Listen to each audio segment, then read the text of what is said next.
Olá, muito bom dia Brasil, bom dia a todos. Enfim ela chegou, graças a Deus, a tão aguardada sexta-feira. Hoje é dia 4 de maio e você que está chegando agora, seja muito bem-vindo aqui ao SBT Notícias. Eu sou o Cássio Zema e te faço companhia a partir de agora. Bom, eu começo falando sobre o desabamento do prédio no centro de São Paulo. A principal causa da tragédia passa a ser um curto-circuito. Muitas pessoas que moravam no local ainda não sabem para onde ir. O rostinho pintado é para colorir a infância de quem está sentindo cedo o amargo da vida. Na pracinha que virou quintal de quem não tem casa, muitas famílias passam noite e dia. Pensando sim em como vai ser o... Sem leite, não está faltando nada. Sem teto, mas com panelas cheias. É o efeito das doações e do trabalho voluntário no centro de São Paulo. Se comida não tem sido problema, as roupas sim, têm dado pano para manga. Se chega aqui é para dividir para todo mundo, não é para esconder lá dentro, para tirar os melhores e os mulambos jogar para a gente aqui fora. Mas é o que tem acontecido, diz essa mulher que vem de outra ocupação para ajudar os desabrigados daqui. Ele está pegando as roupas de marca, de grife, que o pessoal está doando e está colocando encostado do outro lado separado. Agora pergunte para quê? Eles estão pegando as coisas aí e estão vendendo para a Feira do Rolo, não estão entregando às pessoas. Aí um problema a ser resolvido entre eles, enquanto os bombeiros tentam resolver o mais grave. Trabalhar sobre o que parece um forno ainda, na busca por vítimas. Além de uma mulher e os filhos gêmeos, um homem também é procurado no meio de toda essa terra, pedras e ferros retorcidos. Ricardo é o nome dele, que estava sendo resgatado no exato momento em que o prédio desabou.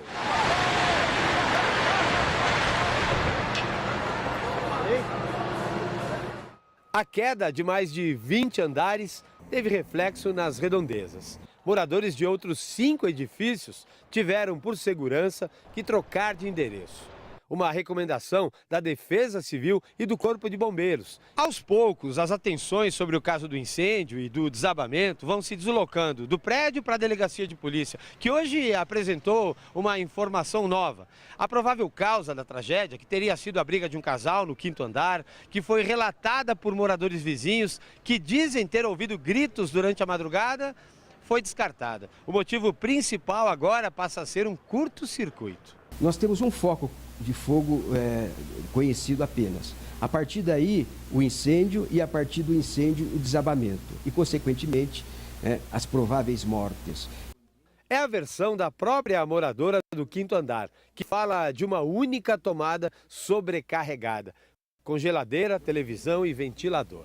Começou pela instalação que nós tínhamos, e lá os fios eram tudo emendado. Daí começou a pegar fogo atrás da geladeira. Deu um curto-circuito. Não é conclusivo. Outras análises ainda serão feitas. Mas, por enquanto, é dessa versão que o secretário de Segurança Pública de São Paulo assina embaixo. O incêndio começou no 5º andar, num cômodo que era ocupado por uma família, 4 pessoas. 2 dessas pessoas sofreram ferimentos e foram levadas para o hospital. É importante, sim, descobrir os motivos que provocaram a tragédia, tanto quanto resolver o futuro de quem estava fugindo da rua numa ocupação irregular e acabou voltando para a rua.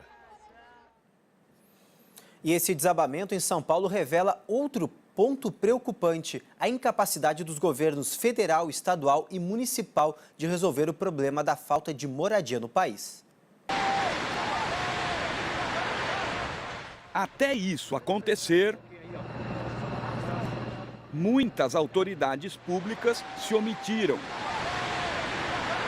Na verdade, a responsabilidade está nos 3 níveis de governo: a União, o Estado e o município. O prédio no Largo Paissandu, no centro de São Paulo, era de propriedade da União e estava abandonado desde 2009. E é muito fácil detectar, por exemplo, a responsabilidade da União. Por quê? Porque ela é efetivamente e juridicamente proprietária do imóvel. A Prefeitura de São Paulo, por sua vez, chegou a cadastrar 150 famílias que viviam no prédio. Elas ficaram na fila de programas sociais, esperando por uma solução que nunca veio, nem por parte do município, nem por parte do governo do estado. o governo do estado e a prefeitura, que têm uma atuação mais direta na provisão habitacional e na construção de políticas habitacionais, são corresponsáveis também por não oferecerem alternativas que consigam dar conta das necessidades dessas famílias. E olha que todos estavam cientes de que o prédio era uma espécie de bomba-relógio, com 24 andares e nenhum hidrante, nem extintor de incêndio, como apontou uma vistoria feita pela Prefeitura em 2017. Todos, inclusive o Ministério Público Estadual, que arquivou o caso. A maior prova de que os governos federal, estadual e municipal não sabem como lidar com o problema da habitação é esta imagem. As famílias que moravam no prédio que desabou continuam aqui, agora vivendo em uma praça. Outro erro, segundo o urbanista, é tratar quem vive em uma ocupação como parte responsável pela tragédia. Elas são a população mais fragilizada que a gente tem, mais vulnerável, na verdade. A solução que o Estado oferece é tão frágil que a única alternativa que essas famílias conseguem ter é uma outra ocupação. A sociedade acaba assistindo isso de forma muito pacífica, de forma alienada, achando que o problema não é dela.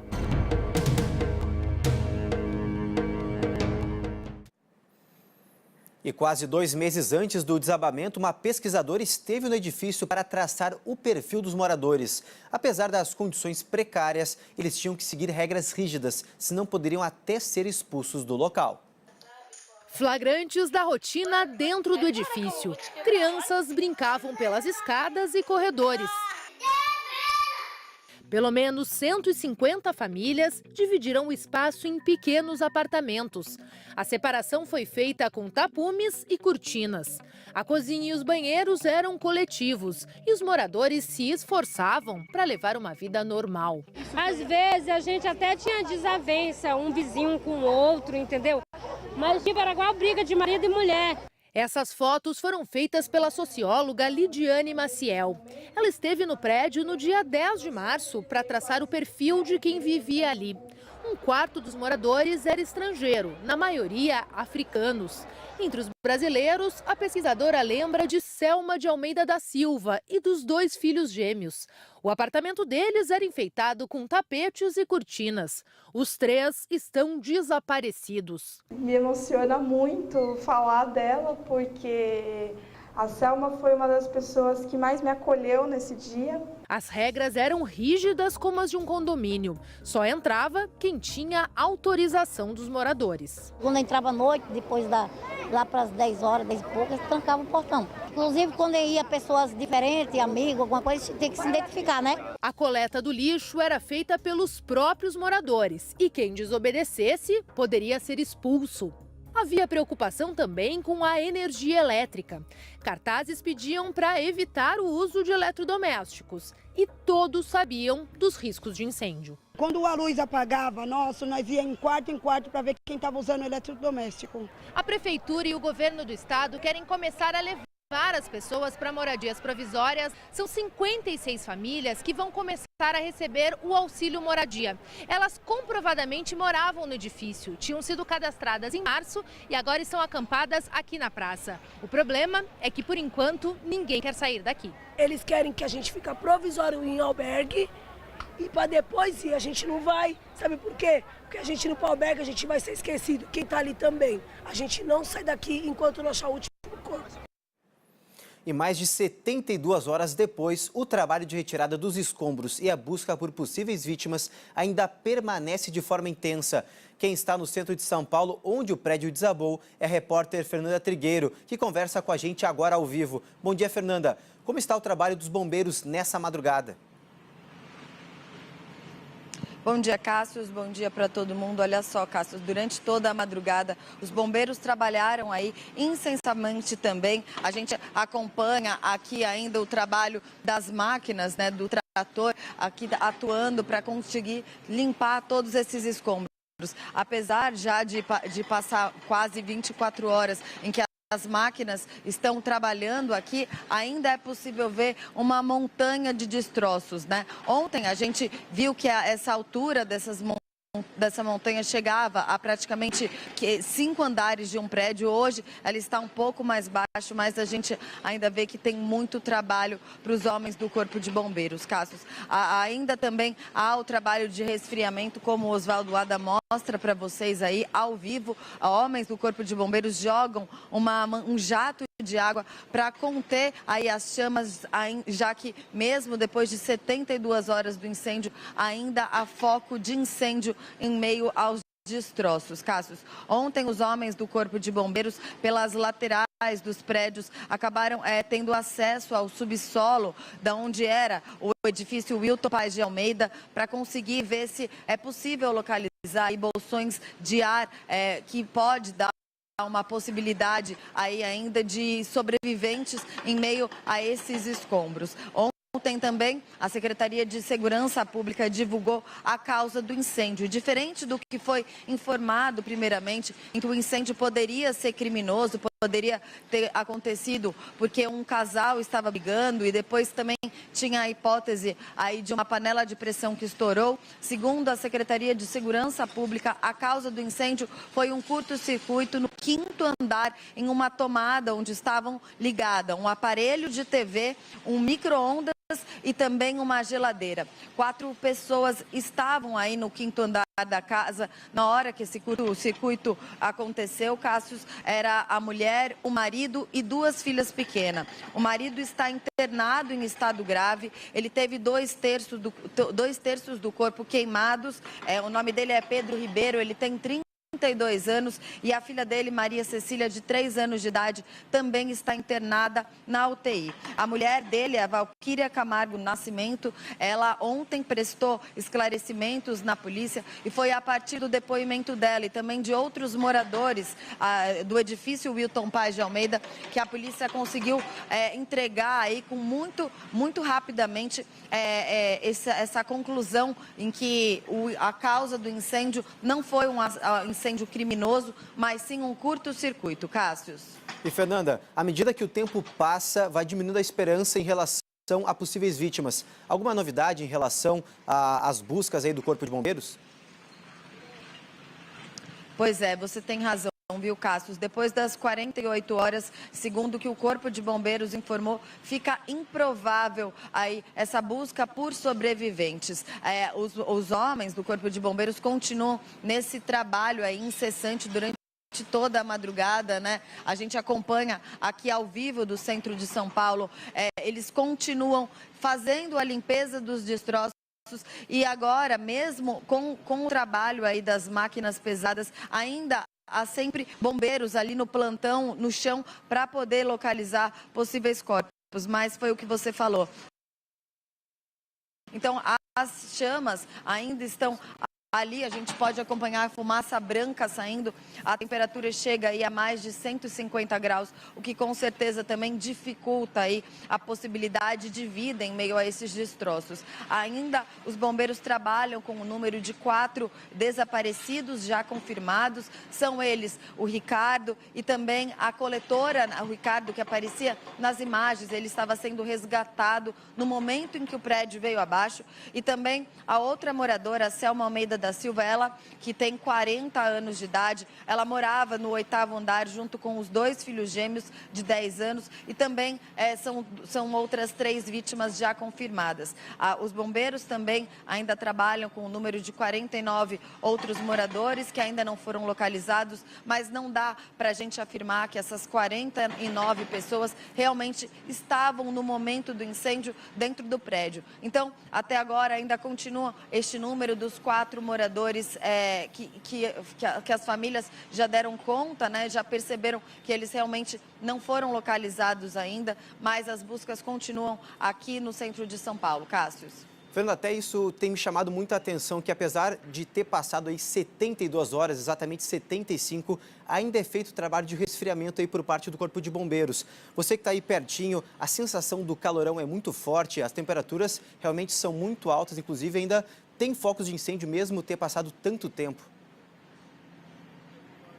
Tem focos de incêndio, sim. O Oswaldo Ada mostra para vocês, essa fumaça branca não para de sair desde o momento que aconteceu, né, o desmoronamento aqui do edifício. Não, a gente não sente o calor das chamas. Da onde a gente está em uma área aqui interditada, né, mais próxima do que ontem. Ontem a imprensa foi colocada um pouquinho mais para trás, agora o Corpo de Bombeiros já possibilitou que a gente se aproximasse um pouquinho mais desses destroços. Não, a gente não consegue sentir o calor aí dessas chamas, Cássio, mas a fumaça ainda é bastante forte, ainda tem bastante cheiro de fumaça por aqui. E também ontem a Defesa Civil informou aqui à imprensa em relação aos outros prédios que foram interditados aqui ao redor do edifício Wilton Paes de Almeida. São 5 prédios que foram interditados. A gente vai mostrar aqui para vocês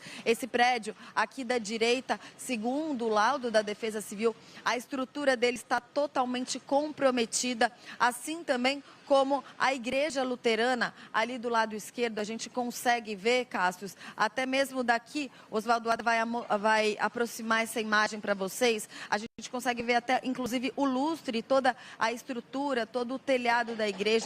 Segundo a Defesa Civil, infelizmente, a igreja também está totalmente, acabou sendo totalmente atingida pelas chamas, ela ficou totalmente destruída. Somente agora engenheiros vão poder dar um laudo para ver se há a chance de desmoronamento, porque há sim essa possibilidade. Mas vai ser muito difícil fazer uma restauração aí dessa igreja que era um patrimônio histórico, tanto quanto o edifício Wilton Paes de Almeida, que também era um patrimônio histórico de São Paulo e que com certeza agora acabou, né? E a igreja, a gente espera que ela consiga ser restaurada, mas parece que vai ser muito difícil. A gente espera agora um laudo mais apurado dos engenheiros. Cássio. Obrigado, Fernando, com informações ao vivo e do Largo do Paissandu, no centro de São Paulo. Bom, gente, vamos seguir aqui com o SBT Notícias. 5 horas e 17 minutos. Uma enfermeira foi presa no Rio de Janeiro, acusada de tentar matar recém-nascidos em uma UTI neonatal. Ela cortou o catéter de 4 bebês e agora vai responder por tentativa de homicídio qualificado. Essas imagens mostram a enfermeira circulando pela UTI neonatal. Ela se aproxima da incubadora onde está um recém-nascido. Entrega um objeto para uma colega que se afasta.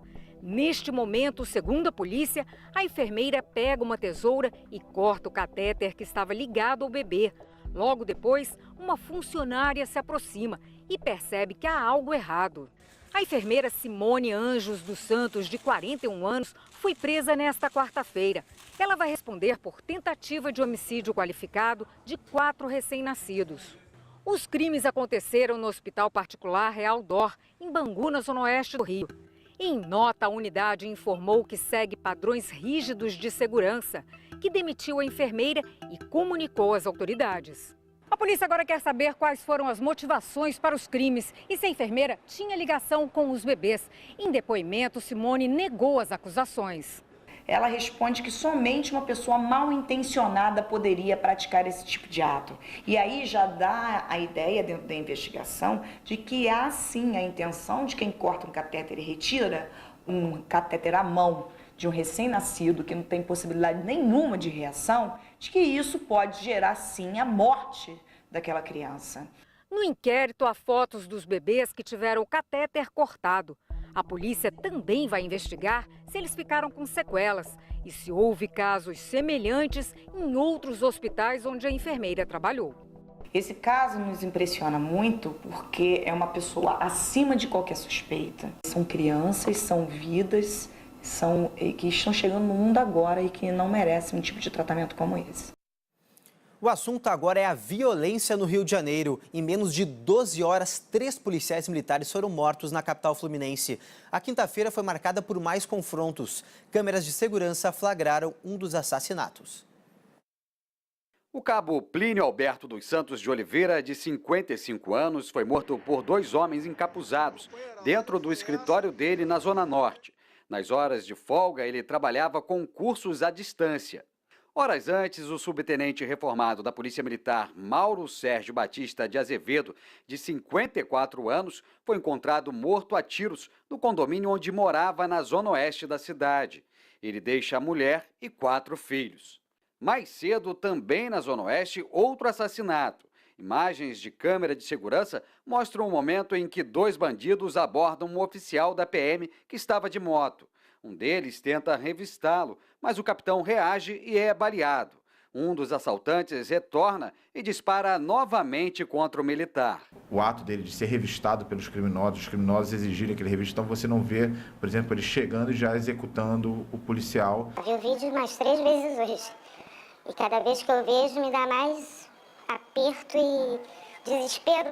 Stefan Cruz Contreira, de 36 anos, trabalhava há um mês num batalhão próximo ao local do crime.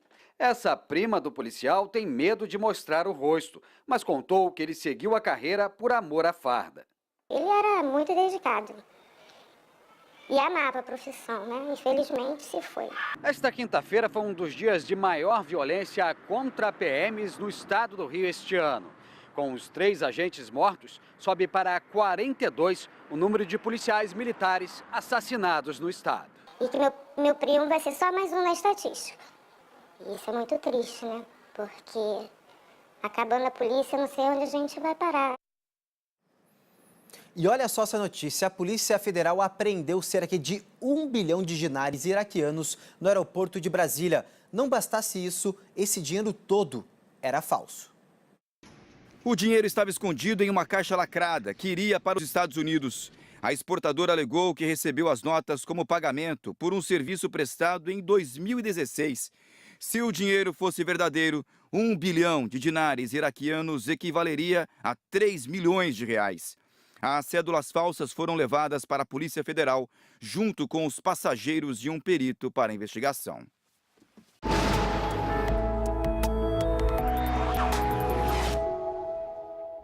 Vamos para uma sexta-feira de temperaturas altas em todo o país. Apesar do calorão, ainda tem previsão de chuva em algumas cidades do norte e do sul do Brasil, que tem nuvens carregadas. Um fenômeno leva ventos úmidos para o litoral do Nordeste, o que deixa o tempo nublado e chuvoso durante todo o dia. Só na área mais clara do mapa que o sol aparece. No centro-oeste, a umidade continua baixa, deixando o tempo bem seco. No Rio de Janeiro, a máxima para esta sexta é de 30 graus. Em Cuiabá, faz 34. Em Belo Horizonte, o dia será de sol entre nuvens, com máxima de 30. Em Porto Alegre, tem previsão de chuva forte e a temperatura pode chegar aos 28 graus. Uma explosão de um cilindro de gás feriu 2 funcionários da Fiocruz no Rio de Janeiro nesta quinta-feira. Segundo a fundação, 2 funcionários faziam manutenção de rotina no momento do acidente. 2 pessoas ficaram feridas. Os bombeiros foram acionados e socorreram uma das vítimas para o hospital. Não há informações sobre o estado de saúde dela. A outra vítima, com escoriações leves, foi atendida e liberada no local. E agora uma informação urgente. No Havaí, um vulcão entrou em erupção, obrigando milhares de pessoas a deixar as casas. O vapor e a lava invadiram as ruas e casas do estado americano. Os desabrigados foram encaminhados para centros comunitários da região. Ainda não há relatos de feridos. A erupção do vulcão aconteceu dias após um terremoto que atingiu a área de Punta Cana, na República Dominicana. E a Venezuela anunciou nesta quinta-feira a prisão de 11 executivos do principal banco privado do país. Para o governo, os detidos são responsáveis por ataques contra a moeda venezuelana. O governo também decretou uma intervenção de 90 dias no banco para reconduzir a administração da empresa. O grupo terrorista ETA, que reivindicava a independência do País Basco no norte da Espanha, divulgou um vídeo anunciando oficialmente o fim da organização. Veja na reportagem de Aline Martins. A história de terror de um movimento separatista tão violento quanto frustrado oficialmente chega ao fim. 7 anos depois do fim dos ataques e um mês depois de um pedido formal de desculpas às vítimas, o ETA anunciou a sua dissolução. Os líderes do movimento confirmam que o ETA concluiu a sua atividade política. Grupos defensores dos direitos humanos criticaram o conteúdo do vídeo, que não faz referência às milhares de vítimas do movimento. Eles sempre foram violentos e mentirosos. Tiraram a violência, mas não as mentiras. disse essa ativista que perdeu a irmã em um atentado. A violência la han quitado, a mentira não. O ETA se proclamava um movimento armado e revolucionário. Lutava pela separação do País Basco, uma das 17 comunidades autônomas espanholas situada no norte do país. O movimento nasceu em 1959 com um discurso contrário ao regime totalitário do ditador Francisco Franco. Com o fim da ditadura em 1978, o ETA acabou assumindo uma postura de ataque ao governo espanhol e teve a sua fase mais ativa justamente quando o país voltava a ser uma democracia e a região do País Basco ganhava autonomia e uma constituição própria. O discurso político enfraquecido não diminuiu a força dos ataques. Os atentados com carros cheios de explosivos foram a marca registrada do grupo nos anos 80. As bombas do ETA mataram mais de 800 pessoas e deixaram cerca de 6.300 feridos em quase 60 anos de existência. O grupo não fazia distinção de alvos, por isso atingia muitos civis nos seus ataques. Sequestraram 79 pessoas e extorquiram mais de 10 mil empresários espanhóis para financiar a luta por independência. A justiça espanhola imputa ao grupo 197 crimes sem solução no país. Com o fim oficial do movimento, há uma expectativa sobre a postura do governo espanhol em relação aos 300 presos do ETA, condenados pela lei antiterrorismo do país. Mas o presidente espanhol, Mariano Rajoy, já disse que as ações judiciais contra eles continuarão. E castigá-los. Os líderes do movimento estão foragidos há anos. A manutenção das duras penas impostas aos condenados pode até atenuar a dor das vítimas, mas não irá apagar a marca do terror que eles deixaram na Espanha. Por unanimidade, o Supremo Tribunal Federal decidiu restringir o foro privilegiado de deputados e senadores. Agora, os parlamentares só podem ser julgados no Supremo por crimes durante o mandato e relacionados ao exercício do cargo. No Congresso Nacional, a reação foi imediata. Foi um avanço, mas aqui nós continuaremos brigando para que o foro definitivamente seja abolido no nosso país. Eu acho que todos nós somos iguais perante a lei, todos nós temos que responder aonde o cidadão que não tem mandato responde. Mas só acho que vai, com esta decisão, gerar muita confusão.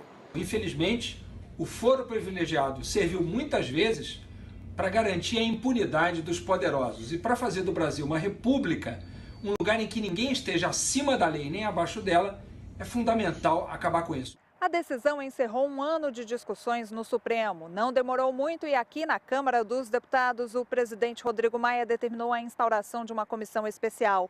Ela vai analisar uma proposta de emenda à Constituição que restringe o foro privilegiado aos presidentes da República, da Câmara, do Senado e do STF. A primeira reunião está marcada já para a semana que vem. A discussão do tema é defendida por congressistas. Esse instituto só acabará quando for votada a proposta de emenda à Constituição, que está parada há mais de um ano na Câmara dos Deputados. A decisão tomada hoje pelo Supremo de restringir o foro privilegiado causa muita insegurança jurídica. Com a decisão desta quinta, os 513 deputados e 81 senadores que cometerem crimes relacionados ao mandato e em função dele serão julgados no STF. Se o crime não tiver relação com o cargo, eles responderão na Justiça Comum, como qualquer cidadão.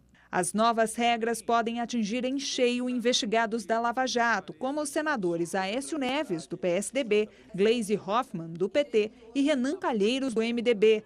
Mas para o ministro Luiz Roberto Barroso, em breve as restrições aprovadas devem ser ampliadas. Eu acho que nós já fixamos um princípio geral. Talvez você tenha que fazer um recorte aqui, outro ali, dependendo de cada situação. Porque tem juiz, tem promotor, tem o secretário de Estado. Portanto, eu preciso saber, mas o princípio, eu acho que é a ideia de republicanismo e de igualdade. Mais cedo, o ministro Dias Toffoli mudou o voto, estendendo as restrições a todos os que estão na vida pública. Mas só Gilmar Mendes, o último a votar, concordou com o argumento. A Polícia Federal prendeu nesta quinta-feira 37 pessoas em 4 estados e no Distrito Federal. Elas são acusadas de participar de um esquema operado por doleiros que movimentou o equivalente a 6 bilhões de reais em 10 anos.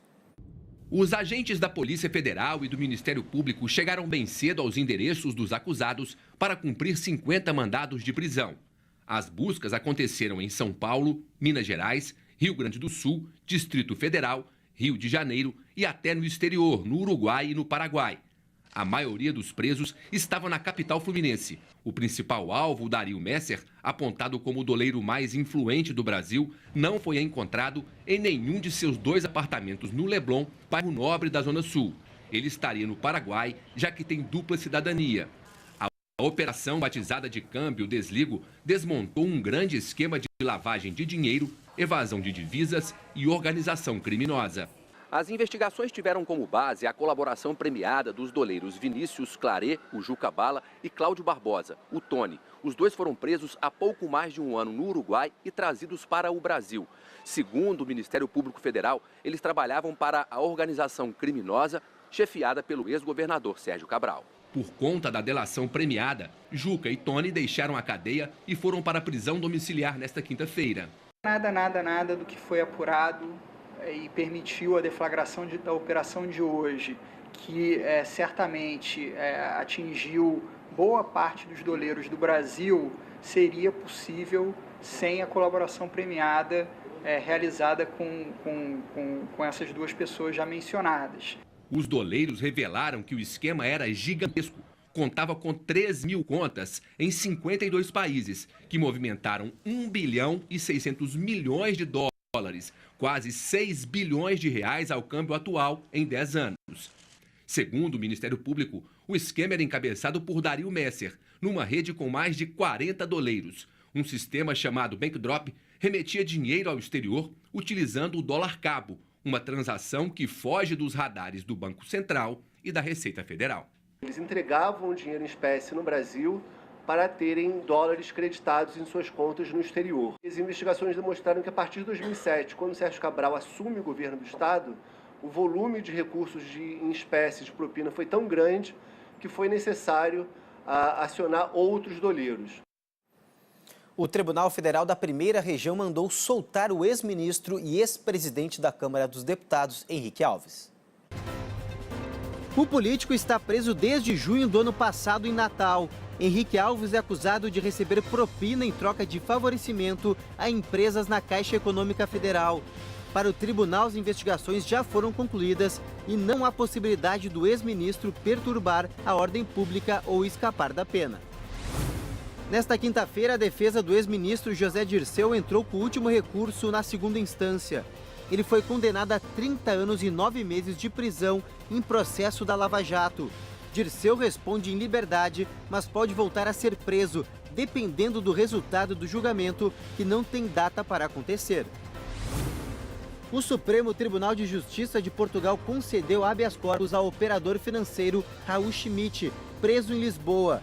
Os juízes declararam ilegal a detenção e determinaram a libertação imediata. Raul foi declarado português nato, o que pode impedir a extradição para o Brasil.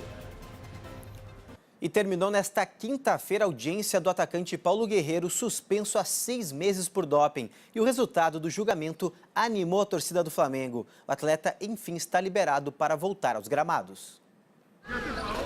Na quietude da Suíça, um chamado latino. Para poder apoiar a nosso guerreiro, a nosso Paolo. Assim, chicos, como se diz? Peru! Peru! A torcida peruana fez muito barulho na chegada do jogador à sede do Tribunal Arbitral do Esporte, na cidade de Lausanne. É a última instância do julgamento, cujo resultado pode tirar Guerreiro da Copa do Mundo. O peruano foi suspenso por 1 ano depois de ter testado positivo para o metabólito da cocaína. O exame de rotina foi feito logo após o empate por 2-2 entre Peru e Argentina em outubro do ano passado, pelas eliminatórias da Copa. Naquela partida, o atacante fez um gol e sofreu um pênalti. A defesa alega que o jogador consumiu uma bebida que tinha vestígios do chá de coca, muito comum nos países andinos. Em dezembro, o Tribunal de Apelação da FIFA reduziu a pena para 6 meses, mas a Comissão Mundial Antidoping recorreu, pedindo que o atacante ficasse 2 anos sem jogar. A audiência durou mais de 10 horas e o resultado só deverá ser divulgado nos próximos dias. A participação de Guerreiro na Copa do Mundo ainda é incerta, mas ele poderá jogar pelo Campeonato Brasileiro no próximo domingo. é que a pena de 6 meses terminou nesta quinta-feira. Guerreiro está livre para jogar contra o Internacional, o mesmo time que enfrentou na estreia pelo Flamengo em 2015. Sí, estoy contento por lo que he dicho. Dije todo lo que tenía que decir y bueno, ahora esperar la decisión. Está pronto para jogar no domingo? Sim, sim. Mas se os flamenguistas vão continuar angustiados com a espera, milhões de peruanos mais ainda.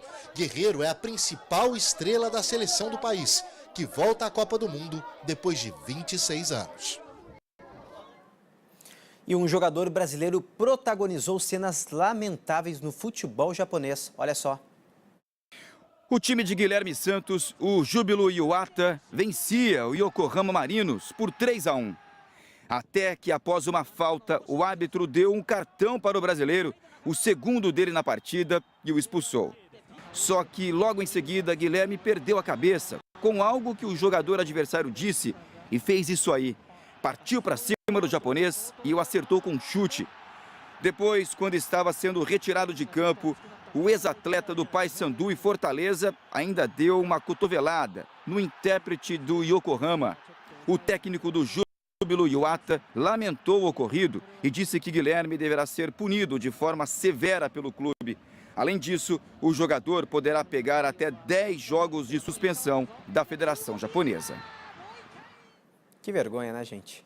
E foram definidos os finalistas da Liga Europa, o segundo torneio mais importante do velho continente. Vamos aos gols. Na capital espanhola, o Atlético de Madrid venceu o Arsenal por 1-0. Griezmann deu um belo passe para Diego Costa, que balançou a rede no finzinho da etapa inicial. Como os times haviam empatado o jogo de ida em 1-1, o Atlético se garantiu na final. O adversário da partida para a prorrogação, já que na França o Marseille havia vencido pelo mesmo placar.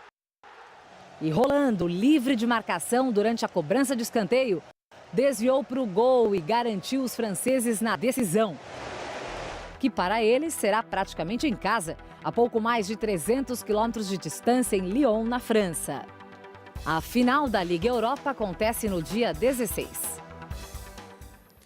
E pela Libertadores da América, o Palmeiras foi até o Peru, venceu mais uma e agora tem a melhor campanha da competição. Moisés recebeu passe de Borja e tocou para o William, que chutou cruzado e abriu o placar para o Verdão diante do Alianza Lima. Ainda no primeiro tempo, Moisés de letra deixou o Johan na cara do gol e o meia bateu firme de esquerda para ampliar. O lateral direito, Mike, invadiu a área e deu assistência para Borja, que não teve trabalho para fazer o terceiro do Alviverde. A equipe peruana ainda diminuiu de pênalti com cruzado, mas ficou nisso. 1 para o Alianza Lima, 3 para o Palmeiras. Com o resultado, o time assegurou a liderança do Grupo 8 com 3 pontos e até o momento tem a melhor campanha da Libertadores. A filha do presidente Michel Temer, Maristela Temer, prestou depoimento de 4 horas à Polícia Federal nesta quinta-feira em São Paulo. Ela é investigada por supostamente receber propina para fazer a reforma de uma casa. O presidente se recusou a falar do assunto durante uma viagem ao interior de São Paulo. O nome de Temer foi dado ao Centro de Diagnósticos por Imagem do Hospital Notre Dame, em Barretos, mantido pela mesma fundação que cuida do Hospital do Câncer da cidade. Eu, às vezes, digo, eu não gosto de retrato na parede, porque parece que eu já morri, não é? Então, retrato na parede não gosto. Mas, olha, o nome inscrito aí, esse eu tenho orgulho. Temer agradeceu ao presidente do hospital pela homenagem. De vez em quando me dizem, olha aqui, a história vai reconhecer o seu governo. Eu hoje saio daqui, Henrique Ock, prefeito, eu saio daqui com o seguinte: se a história não reconhecer o meu governo, Barretos reconheceu por meio do Henrique Prata a minha história. Mais cedo, ao participar da Feira de Negócios Agropecuários AgriShow em Ribeirão Preto, o presidente deu um recado em poucas palavras sobre o depoimento da filha à Polícia Federal. Registro meu sorriso Michel Temer chegou a Brasília no meio da tarde e veio direto para o Palácio do Planalto, onde se reuniu com ministros. O depoimento da filha do presidente, Maristela Temer, aconteceu em São Paulo pela manhã. Por 4 horas, ela falou à Polícia Federal sobre a reforma de uma casa. Segundo a denúncia, a obra teria sido paga com dinheiro de propina. As investigações indicam que fornecedores da reforma teriam recebido em dinheiro vivo, pago pela mulher do coronel João Batista de Lima Filho, amigo do presidente. O coronel Lima chegou a ser preso preventivamente na Operação Scala. Segundo a denúncia, ele teria recebido em 2014 R$2 milhões de propina da JBS, destinada a Temer, que na época era vice-presidente. Os advogados do presidente negam a acusação. Já Michel Temer afirmou há alguns dias que é vítima de uma perseguição política disfarçada de investigação.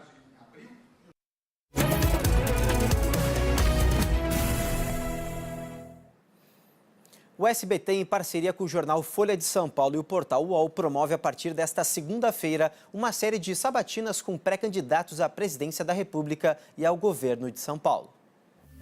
As regras de participação foram apresentadas aos representantes do partidos em reunião na sede do SBT em março. Foram convidados os 6 pré-candidatos à presidência mais bem colocados na pesquisa Datafolha, divulgada em 16 de abril. E os 4 candidatos com melhor colocação na disputa pelo governo de São Paulo, também pelo Datafolha de abril. A série começa com a corrida pelo Palácio do Planalto. Com a prisão do ex-presidente Lula, que aparece na frente na pesquisa, o 7º colocado foi convidado. Álvaro Dias, do Podemos, será entrevistado nesta segunda-feira, dia 7 de maio. No dia 11, será a vez de Marina Silva, da Rede. E no dia 21, o entrevistado será Ciro Gomes, do PDT. Geraldo Alckmin, do PSDB, e Jair Bolsonaro, do PSL, ainda não confirmaram a data de participação. Joaquim Barbosa, até o momento, não confirmou a pré-candidatura. As sabatinas com os pré-candidatos ao governo de São Paulo começam com Luiz Marinho, do PT, no dia 28 de maio. E seguem com Márcio França, do PSB, no dia 30 de maio. João Dória, do PSDB, no dia 6 de junho. E Paulo Scaff, do MDB, no dia 8 de junho. As sabatinas duram 1 hora e serão transmitidas a partir das 10 da manhã pelo portal UOL e pelo site do SBT. O ex-presidente executivo da Volkswagen foi indiciado nos Estados Unidos por fraude. Martin Whitcomb e outros 5 executivos da montadora são acusados de manipular resultados de testes com veículos a diesel, simulando que estavam de acordo com os padrões americanos para emissão de poluentes. Whitcomb, que tem 70 anos, renunciou ao cargo no final de 2015, quando a fraude veio à tona. E também nos Estados Unidos, a polícia encontrou um arsenal dentro do quarto de um adolescente. Ele e a namorada planejavam um ataque a uma escola. Além das armas, foi encontrada também uma lista das possíveis vítimas, com nomes de alunos e também do diretor da escola. A polícia local disse que o casal queria se vingar, mas não informou o motivo. Os jovens foram presos no estado da Carolina do Norte. E começa nesta sexta-feira o julgamento eletrônico de um pedido de liberdade do ex-presidente Lula. Quem vai julgar é a segunda turma do Supremo Tribunal Federal. O julgamento será em um plenário virtual e os ministros têm até a próxima quinta-feira, dia 10, para apresentar os votos. A segunda turma é composta por 5 ministros: Edson Fachin, Gilmar Mendes, Ricardo Lewandowski, Dias Toffoli e Celso de Mello. A maioria tem votado contra a prisão de condenados em segunda instância, o que aumenta a chance do pedido de liberdade de Lula ser aceito. O resultado deve ser conhecido até o dia 11 de maio. Mas se todos os ministros votarem antes do prazo, a decisão também será divulgada antes. A defesa de Lula acredita que no julgamento eletrônico a segunda turma do Supremo vai aceitar o pedido de liberdade. Mas nesta quinta-feira os advogados do ex-presidente sofreram uma derrota. O ministro Dias Toffoli do STF negou recurso para tirar do juiz Sérgio Moro o processo sobre o sítio de Atibaia. A defesa do ex-presidente Lula alegou que o juiz Sérgio Moro estava descumprindo uma decisão do Supremo. Chegou a dizer que a atitude de Moro foi uma afronta inédita à corte. É que na semana passada, Lula conseguiu uma vitória no STF. Trechos das delações da Odebrecht que citavam o ex-presidente foram retirados retirados do processo conduzido pelo juiz Sérgio Moro e encaminhados para a Justiça Federal de São Paulo. Os ministros entenderam que partes dessas delações relacionadas ao sítio em Atibaia não tinham relação com a Petrobras e que, por isso, não poderiam fazer parte da Lava Jato. Os advogados de Lula pediram mais, a remessa de toda a ação do sítio de Atibaia, de Curitiba, para São Paulo. Mas o ministro Dias Toffoli negou o pedido. Argumentou que a decisão do Supremo não julgou a mudança completa do processo, e sim apenas trechos isolados das delações do Odebrecht, e não em relação às ações penais que tramitam em primeiro grau. Dias Toffoli afirmou ainda que o juiz Sérgio Moro não desobedeceu nenhuma ordem do Supremo, nem cometeu ofensas à corte. Na decisão que manteve com Moro o caso do sítio de Atibaia, o ministro reforçou que a competência do juiz nesse processo não foi afetada. Lula foi denunciado por corrupção passiva e lavagem de dinheiro no caso do sítio de Atibaia, no interior paulista. A suspeita é que o ex-presidente teria recebido propina através de uma reforma no local. A Justiça Federal autorizou o ex-presidente Lula a receber a visita de amigos e não apenas de parentes. Nesta quinta-feira, quase um mês depois de ser preso, ele recebeu 2 aliados políticos. A presidente do PT, Gleisi Hoffmann, e o ex-ministro Jacques Wagner foram os primeiros visitantes fora da família que se encontraram com Lula na Superintendência da Polícia Federal em Curitiba. Ao sair, depois da conversa, os dois disseram que o ex-presidente está preocupado com o Brasil.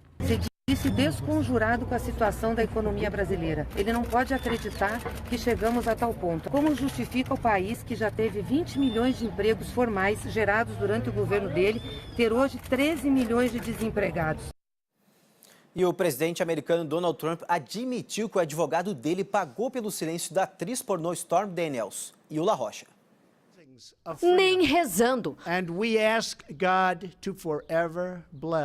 No Dia Nacional da Oração, Donald Trump saiu sem comentar sobre o pecado da mentira. Ele sempre negou o affair e o pagamento para comprar o silêncio da atriz pornô Stormy Daniels.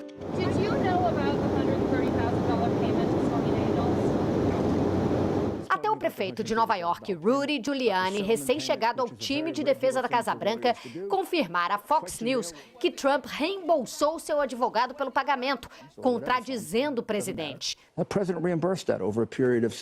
O objetivo da defesa é tentar provar que o pagamento feito à atriz pornô não violou as leis de financiamento de campanha, porque foi dinheiro pessoal do então candidato e não para influenciar as eleições. Isso ainda está sendo investigado. De qualquer forma, a revelação é embaraçosa a Donald Trump. O presidente faltou com a verdade, gritaram os jornalistas da Casa Branca, porta-voz do governo. Uma pergunta atrás da outra. Sarah Sanders, que também sempre negou o pagamento, voltou atrás e disse que Trump eventualmente foi informado sobre a transação ao advogado. Se os americanos podem acreditar nesse governo, ela não respondeu. O vice-presidente dos Estados Unidos cancelou a visita que faria ao Brasil. A viagem de Mike Pence tinha sido anunciada em abril e deveria acontecer ainda este mês. Segundo a porta-voz do vice-presidente americano, ele desistiu da visita para acompanhar de perto o encontro entre Donald Trump e o ditador norte-coreano Kim Jong-un, prevista para acontecer entre o final de maio e o começo de junho. Ainda de acordo com o comunicado, Pence marcará uma nova viagem ao Brasil em breve. Pelo menos 110 pessoas morreram por causa de uma forte tempestade que atingiu as regiões oeste e norte da Índia. Quase 200 feridos estão sendo tratados em hospitais do país. A tempestade veio acompanhada de raios e ventos de 130 km por hora. Casas desabaram e árvores foram arrancadas. O fenômeno pegou a população de surpresa, porque aconteceu 6 semanas antes do período de monções, marcado por tempestades. Uma explosão aconteceu no momento em que uma fogueira era acesa durante um festival judaico em Londres. 10 pessoas ficaram feridas. Apesar do susto, as vítimas sofreram apenas ferimentos leves e já tiveram alta hospitalar. As causas da explosão ainda são desconhecidas. Trabalhadores do setor ferroviário da França pararam mais uma vez. Em Paris, apenas a metade dos trens funcionou, deixando as estações lotadas. O protesto foi contra a reforma do setor ferroviário do presidente Emmanuel Macron. E falando sobre o presidente francês, Macron virou assunto no mundo inteiro durante uma visita de Estado à Austrália. Ele se confundiu no inglês e acabou cometendo uma gafe. No discurso, Macron agradeceu a recepção do premier australiano e da esposa, que foi chamada de deliciosa. Thank you for your welcome. Thank you and your delicious wife for your warm welcome. Malcolm Turnbull levou a situação com bom humor e disse que a mulher está lisonjeada com o elogio. Ai, ai. E a Academia Sueca, responsável pelo Prêmio Nobel, anunciou agora há pouco que o Prêmio de Literatura não será concedido este ano. A decisão foi tomada após uma série de alegações de abuso sexual e escândalos de crimes financeiros. O Nobel de Literatura de 2018 deverá ser entregue somente no ano que vem. E a Justiça da Índia ordenou que o governo tome medidas imediatas para salvar um dos monumentos do país mais conhecidos em todo o mundo. O Taj Mahal, localizado na cidade de Agra, no norte do país, está mudando de cor e ficando verde. A nova coloração foi provocada principalmente por insetos que vivem na região. Ambientalistas dizem que os bichos são atraídos pela poluição do rio vizinho ao monumento. O Taj Mahal é o local mais visitado do país e uma das 7 maravilhas do mundo moderno. E uma pessoa foi morta a tiros após discussão dentro de um shopping nos Estados Unidos. Segundo a polícia, 2 homens discutiam nos corredores do centro comercial quando um deles sacou uma arma e disparou. Houve correria e as autoridades bloquearam as ruas próximas. A vítima chegou a ser socorrida, mas não resistiu. O atirador, que não teve a identidade revelada, se entregou. O tiroteio aconteceu em Nashville, no estado do Tennessee. Na mesma cidade, câmeras de segurança registraram outro crime. Uma idosa de 70 anos foi abordada por um motorista no estacionamento de uma igreja. O criminoso fingiu pedir informações e aproveitou a distração da mulher para puxar a bolsa dela e acelerar o veículo. A vítima foi arrastada e sofreu diversas fraturas. O assaltante continua foragido. Tadinha da senhora. Agora a gente volta com as notícias aqui do Brasil. São 5 horas e 52 minutos. Vamos dar aquela espiadinha lá na rua? Saber como está o trânsito neste momento aqui em São Paulo? Olha só, a gente vê imagens ao vivo da Radial Leste, na altura da estação Tatuapé do metrô e da CPTM. Nesse momento o trânsito está tranquilo, um pouquinho carregado, um fluxo maior de veículos naquele famoso arranque e para, mas deve ficar ainda mais carregado nas próximas horas da manhã e do dia. O rodízio municipal de veículos vale hoje para as placas finais 9 e 0. O sistema de metrô da capital paulista opera normalmente. Já na CPTM, os trens da linha 9 Esmeralda circulam com velocidade reduzida por conta de problemas técnicos. Na Grande São Paulo, sexta-feira será de sol entre nuvens e a máxima atingirá a casa dos 29 graus. A boa notícia é que não há previsão de chuva. Agora a gente troca de assunto para falar de violência. O chefe de uma das principais facções criminosas do Rio Grande do Sul foi preso em Encarnación, no sul do Paraguai. Segundo as investigações, Luiz Fernando da Silva Soares Júnior, conhecido como Júnior Perneta, usava o país vizinho como base para distribuir cocaína pelo Brasil. Luiz Fernando da Silva Soares Júnior, de 32 anos, estava em uma caminhonete quando foi abordado por policiais paraguaios na cidade de Encarnación.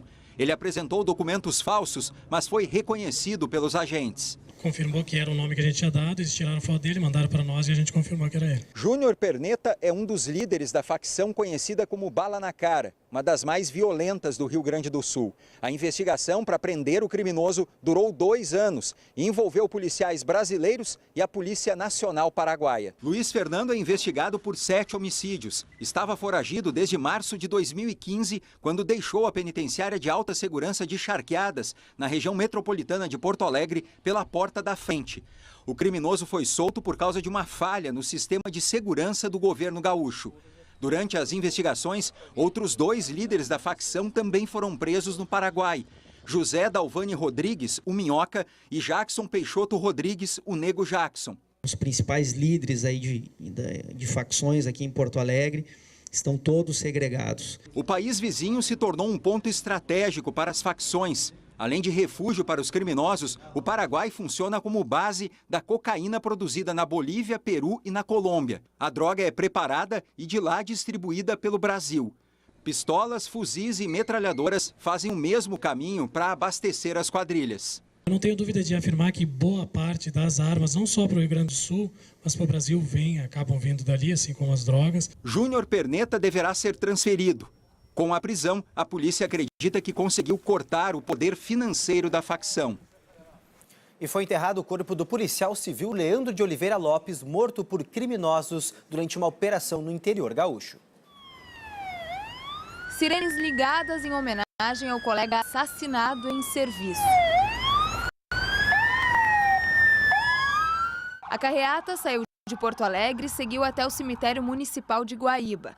Polícia Federal, PRF e Brigada Militar se uniram aos policiais civis no último adeus ao inspetor Leandro de Oliveira Lopes, de 30 anos. Dava para sentir da convivência ali com ele, do brilho nos olhos ali, da alegria que ele tinha diariamente, que ele amava o que ele estava fazendo. A última homenagem ao inspetor veio de cima do helicóptero, uma chuva de pétalas sobre o caixão do policial. A mobilização teve início no Palácio da Polícia. O letreiro foi coberto com um pano preto. As homenagens aconteceram também em municípios do interior do estado, como Lajeado. Em Pelotas, policiais militares e civis em viaturas se reuniram em frente da delegacia de pronto atendimento no centro da cidade. Em Santa Maria, o sirenaço aconteceu em frente à Praça Saldanha Marinho. O momento também foi marcado por reivindicações por parte do Sindicato dos Agentes da PC.